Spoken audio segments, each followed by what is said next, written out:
And Erik, I guess to start, I'm interested, first of all, in your perspective of leadership, how perhaps it's changed over the years, and later to start thinking about how does that affect coaches and their work with leaders.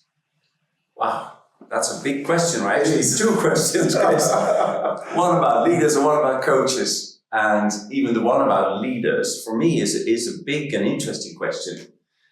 And I wouldn't want to claim any knowledge about it. It's I don't know any research about it, but I do feel that the task, the job of leaders has changed over the last 50 years.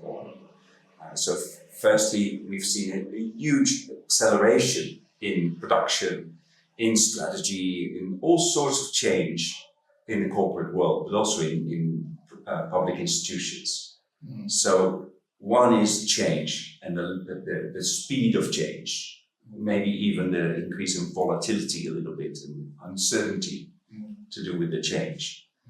Another one is what I call transparency.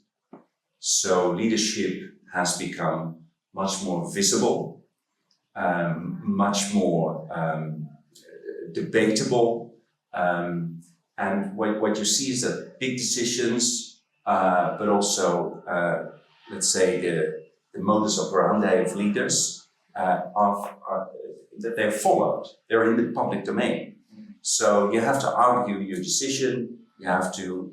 You can't do a kind of a backroom decision-making process and then a front-room propaganda about it. There has to be some alignment nowadays between how you make the decision with your peers or with your bosses or shareholders, and how you explain the decision in front, I think. I guess the scrutiny of leadership. Scrutiny, that's the word I like these days, isn't it? Yeah. And I guess technology makes all the difference. So, yes. Yeah, particularly for the senior level, I suspect that their decision is very quickly in the public domain and scrutinised and explored.